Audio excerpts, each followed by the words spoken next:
After the Sophia stage, many people expect a sense of arrival, relief, completion, a feeling that something is finally done.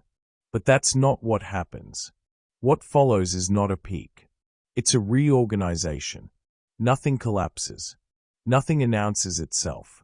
But the way you move through life begins to change, quietly.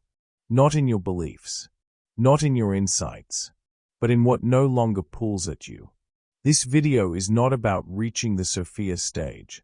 It's about what happens after it's already integrated. About the subtle shifts that don't feel spiritual, but end up changing everything. Change 1. Urgency dissolves. One of the first things that changes after the Sophia stage is not something you notice emotionally. There's no relief, no sense of victory, no internal announcement saying something is different now. What changes first is pressure, the constant feeling that something needs to happen. Right now, quietly fades. You don't feel rushed in the same way. You don't feel pulled forward by invisible deadlines. You don't experience life as something that's always about to begin. Earlier in life, urgency may have felt normal, even motivating. You woke up with a subtle tension in your body, as if you were already behind, as if time was always slightly ahead of you. There was always something to respond to, something to fix, something to chase, something that needed your attention before it slipped away. And even in moments of rest, your nervous system stayed alert, waiting for the next message, the next opportunity, the next emotional shift. Urgency organized your days, not because you loved it, but because it felt necessary. After the Sophia stage, that inner clock loosens its grip, not because your life became easier, and not because responsibility disappeared, but because urgency stopped feeling true. You still act, you still respond, you still care, but the pressure underneath it all is gone. You don't answer immediately, just to relieve tension. You don't move faster, to quiet the discomfort of waiting. You notice this especially in how you relate to other people. Messages can sit unanswered, without anxiety. Decisions can wait, without fear.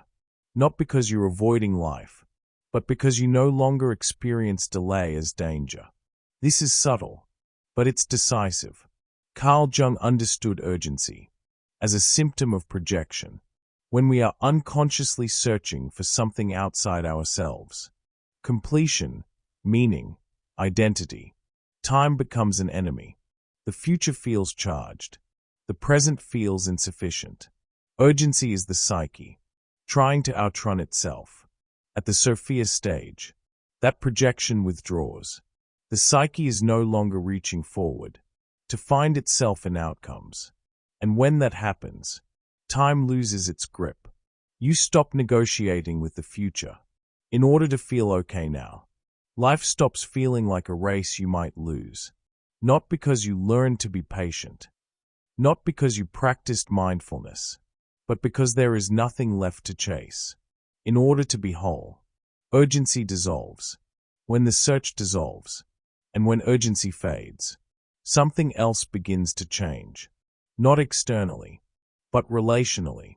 Because once you stop rushing, you also stop explaining. Change 2. Explanation disappears. After the Sophia stage, you notice something unexpected. You no longer feel the need to explain yourself. Not in a defensive way, not in a dramatic way. The impulse itself simply isn't there anymore. Earlier in life, explanation may have been a reflex. You explained your choices to avoid misunderstanding. You explained your boundaries to soften their impact. You explained your silence so it wouldn't be misinterpreted. You wanted to be accurate, fair, clear, and beneath that, there was often a quiet hope. If they understand me, things will settle. Explanation felt like a bridge, a way to keep connection intact, while still protecting yourself. But it came at a cost. You had to monitor reactions. Adjust language. Soften truths. Translate yourself constantly into something more acceptable. After the Sophia stage, that mechanism shuts down, not because you became cold, and not because you stopped caring, but because your sense of self is no longer negotiated through understanding. You don't feel threatened by being misread. You don't feel compelled to correct every assumption. If someone understands you, it's pleasant. If they don't, it's not destabilizing. Your inner state no longer depends on being accurately perceived. Jung saw this as a critical moment in psychological maturation.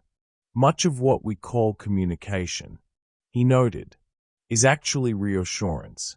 We explain ourselves when our identity still needs agreement. When that identity stabilizes internally, the need to narrate it externally fades.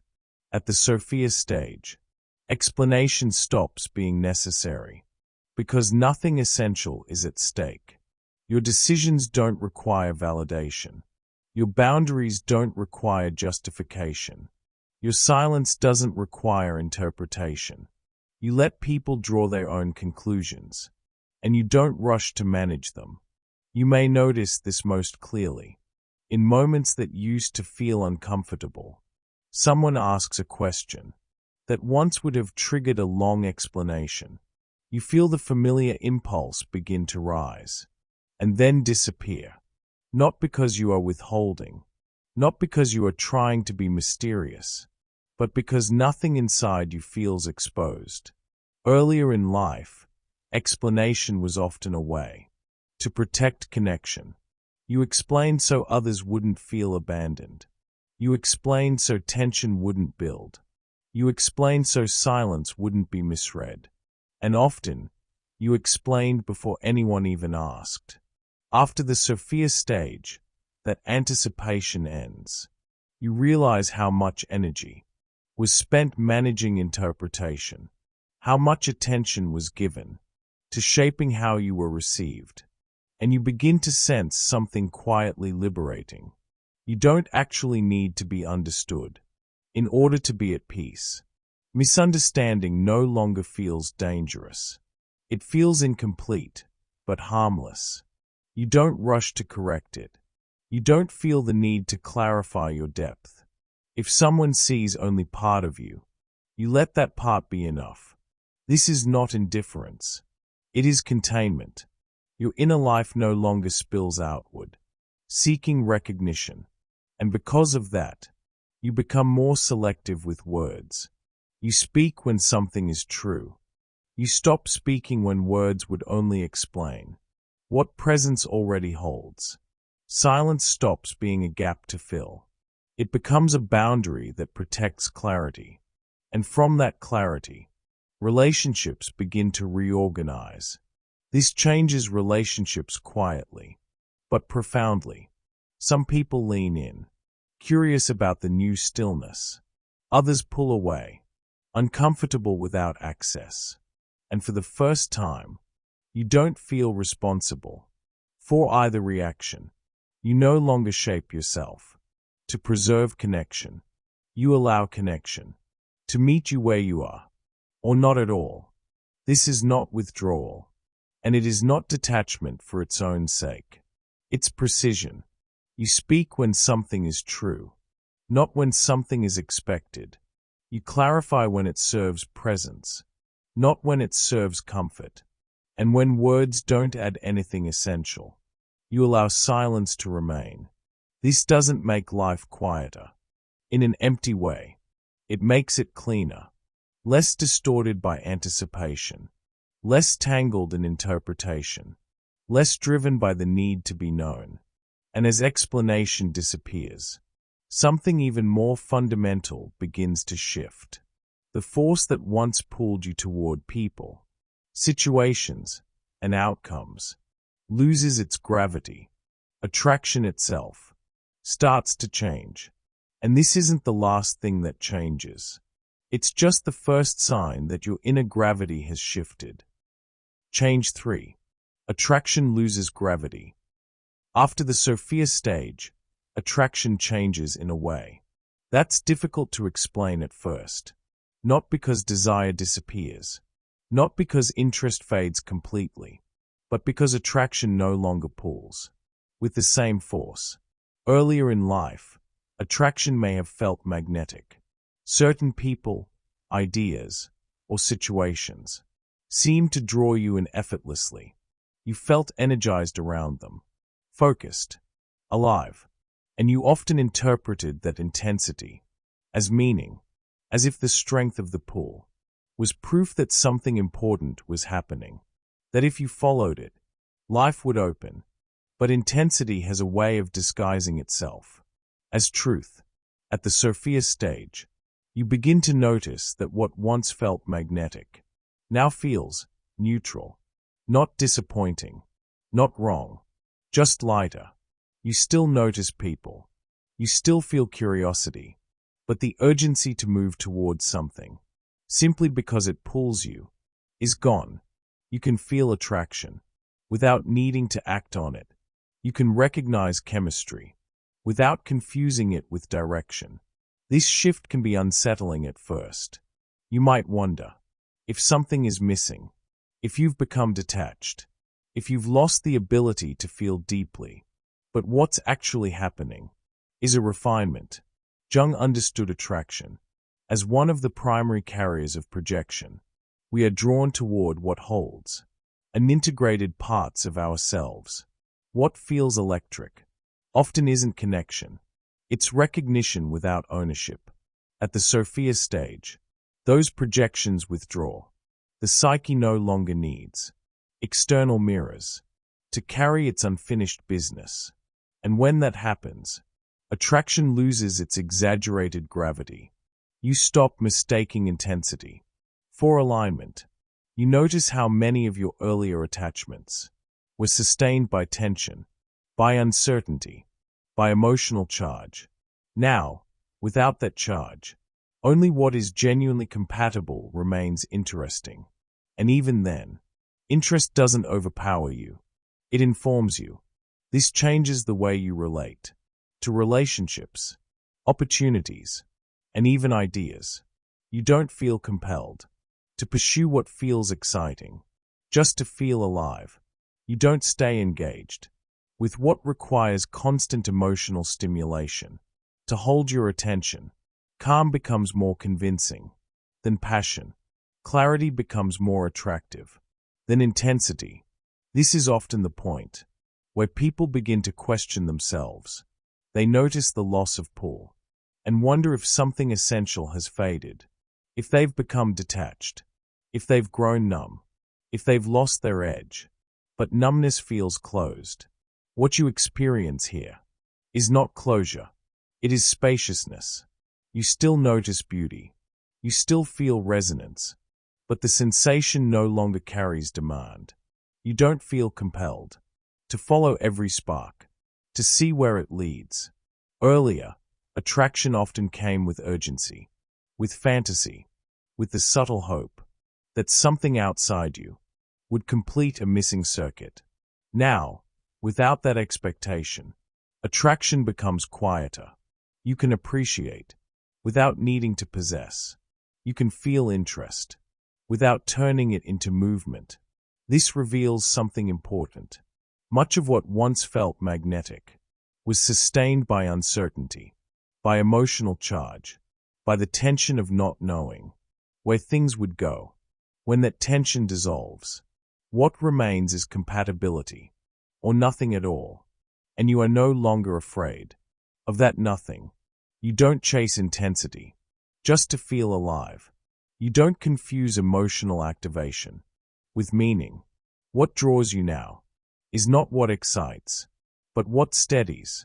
And that shift changes everything that follows. This doesn't make life dull. It makes it selective. And with that selectivity, something else begins to change. You start to move through life with less force and more accuracy. Change 4. Effort becomes selective. At the Sophia stage, you don't stop acting. You don't withdraw from life. You don't become passive. But the way effort shows up is completely different. Earlier in life, effort may have been constant. You pushed, you persisted, you kept going, even when something felt misaligned. You believed effort was a virtue, that trying harder was always the answer. And sometimes that worked. Things moved forward, results appeared, you survived. But underneath, there was strain. Effort wasn't just action, it was compensation. You were compensating for uncertainty, for doubt, for the feeling that if you stopped pushing, something essential might collapse. At the Sophia stage, that compulsion fades. You still apply effort, but only where it responds. You notice quickly when something no longer meets you. Earlier, you might have interpreted resistance as something to overcome. Now, you read it differently. Resistance becomes information. Not every obstacle is a challenge. Not every delay is a test. Some are signals that something has reached its limit. Jung spoke about this shift as a redirection of psychic energy. When libido is no longer invested in maintaining an outdated identity, it naturally reorganizes itself. You stop forcing movement where there is no life. You don't double down just to prove commitment. You don't exhaust yourself to justify staying. Effort becomes precise. You engage fully where something opens, and you disengage cleanly where it closes. This doesn't make you indecisive. It makes you accurate. You don't second-guess yourself endlessly. You don't explain your withdrawal. You don't dramatize endings. You simply notice when something stops responding, and you adjust. This can look strange from the outside. Others may interpret your restraint as indifference or assume you've lost motivation. But internally, there is no confusion. You know the difference between persistence and self-betrayal. You know when effort nourishes and when it depletes, and you no longer confuse endurance with integrity. This changes how you work, how you relate, how you plan. You don't need everything to move forward. You only need what responds. And because you are no longer scattering your energy, something else happens. Time begins to feel different. Not faster, not slower, but no longer in control. Change 5. Time loses authority. After the Sophia stage, time begins to change. Not in how it moves, but in how it governs you. Nothing external shifts. Days still pass. Schedules remain. Responsibilities don't disappear. But internally, time no longer feels like something you are racing against. Earlier in life, time may have felt charged. The future pulled you forward. The past pulled you backward. And the present rarely felt sufficient. There was always a sense that life was slightly ahead of you, that peace would arrive later, after something resolved, after you became clearer, after things finally settled. Time acted like a condition. Once this happens, then you can rest. Once that changes, then you can begin. At the Sophia stage, that structure collapses quietly, not because the future disappears, but because it stops holding authority over your sense of wholeness. You don't postpone yourself anymore. You don't live as if your real life is waiting to start. Once something aligns, you still plan, you still prepare, but your presence is no longer suspended until certainty arrives. The past shifts too. Memories still exist, but they no longer argue with the present. You can remember, without being pulled into reliving. What happened has a place, but it no longer organizes your attention. Jung saw this as a hallmark of psychological integration. When unconscious material is no longer split off, time stops fragmenting the psyche. You are not living in anticipation of yourself. You are not anchored to who you were. You are simply here, without negotiating that fact. You may notice this shift in the way you think about beginnings. You no longer feel pressure to mark new phases dramatically. You don't announce change. You don't wait for the right moment to begin living differently. Life doesn't feel segmented into chapters that must be entered at the correct time. Instead, there is a sense of continuity. One moment flows into the next, without needing justification. You don't rush to make things meaningful. You allow meaning to accumulate through presence. Earlier, time may have felt like something you needed to master. You tried to use it wisely, to optimize it, to ensure nothing was wasted. Now, time doesn't need to be used correctly. It only needs to be inhabited. You don't panic at pauses. You don't fill space compulsively. Waiting no longer feels like delay. It feels like part of the movement itself. And because of that, life begins to feel less fragmented. Not because everything is resolved, but because nothing is postponed. This can be misread. From the outside, it may look like you've slowed down, like ambition softened, like urgency faded. But internally, something has stabilized. You are no longer measuring your life against imagined timelines. You don't feel late. You don't feel behind. And you don't feel the need to catch up. Time continues, but it no longer commands. And when time loses its authority, another shift becomes visible. Your relationship with care itself begins to change. Change 6. Compassion without intervention. At this stage, compassion takes on a different shape. You don't stop caring. You don't become indifferent. You don't withdraw emotionally. But you no longer feel responsible for managing what others are meant to experience. Earlier in life, compassion may have been active. You intervened. You advised. You stepped in. Before things fell apart, you felt urgency around other people's pain, as if love meant fixing, as if presence required action, as if allowing struggle was a form of neglect. Often, this came with exhaustion, because underneath compassion, there was pressure. Pressure to help. Pressure to ease. Pressure to prevent discomfort. Yours or theirs. At the Sophia stage, that reflex softens. You begin to see something that isn't immediately comfortable. Not all suffering is a mistake. Not all difficulty is meant to be removed. Some processes cannot be shortened without losing what they are forming. Jung understood this deeply. He warned that interference, even with good intentions, can interrupt individuation. When we rush to rescue, we may be rescuing ourselves from the discomfort of witnessing. At this stage, you no longer confuse compassion with control. You listen longer. You speak less. You don't rush to offer meaning. You allow silence without filling it.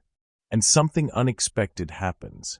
People feel safer around you, not because you guide them, not because you reassure them, but because you are not shaping their experience. You don't need to be needed, and you don't need to withdraw either.